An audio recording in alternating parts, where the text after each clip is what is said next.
মন্ত্রীদের জন্য ন্যূনতম 10 লাখ টাকা তাদের বেতন হওয়া উচিত, এমপিদের 5 লাখ টাকা বেতন হওয়া উচিত। এমপি মন্ত্রীদের 10 লক্ষ টাকা বেতন হওয়া উচিত, এটা আপনি মনে করেন, এটা আমিও মনে করি। নিজের জায়গা থেকে সবসময় নিজের ভালোটাই সবাই চায়।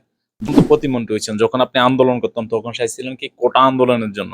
যখন কোটা আন্দোলনের শেষ হলো তখন বয়স বৃদ্ধির জন্য, সরকারি চাকরির জন্য, বিসিএস পরীক্ষার জন্য বয়স বৃদ্ধির জন্য আন্দোলন করছেন। এখন প্রতিমন্ত্রী হয়েছেন, নিজের পদের বেতন বৃদ্ধির জন্য আবেদন করতেছেন। উদাহরণস্বরূপ বুঝাইছেন কি যে আমাদের কাছে মানুষ সাহায্য চাইতে হয়, এই জন্য আমাদের বেতন বেশি প্রয়োজন। আপনি নিজের চিন্তাটাই সবসময় করলেন, দেশের জনগণ দেশের পাবলিকের চিন্তাটা কখনোই করলেন না।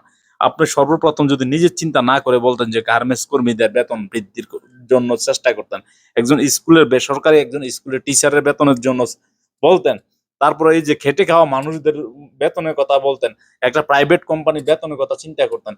আপনার যেরকম পরিবার আছে প্রতিটা মানুষের সেম পরিবার আছে, আপনি যেরকম সাহায্য করতেছেন প্রতিটা মানুষও সাহায্য করতে চায়। নিজের অবস্থান থেকে প্রতিটা মানুষের চায় যে কোনো গরিব মানুষকে সাহায্য করব নিজের সামর্থ্য অনুযায়ী। ঠিক আপনার বেতন যদি 1,60,000 টাকা হয়, আপনি 1,60,000 থেকে আপনার সামর্থ্য অনুযায়ী আপনি সাহায্য করেন।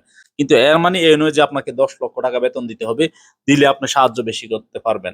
এই যুক্তি যদি আপনি খাটাতে চান তাহলে সাধারণ মানুষকে নিয়ে কথা বলুন। প্রতিটা মানুষের সেক্টরে এই যে বাসা ভাড়া থেকে সবকিছুর দাম বেশি, প্রতিটা মানুষের, আপনার তো বাসা ভাড়া ফ্রি, সবকিছু সরকার সুযোগ সুবিধা দিতেছে, কিন্তু সাধারণ মানুষ যাদের চাকরি নাই, খেটে খাওয়া মানুষ, গার্মেন্টস কর্মী, কৃষক, এই যে রিক্সা চালায়, ভ্যান গাড়ি চালায়, প্রতিটা মানুষের বেতন বৃদ্ধি প্রয়োজন মনে করি। কিন্তু আপনি আপনার নিজের চিন্তাই করলেন, দেশের জনগণের চিন্তা করলেন না।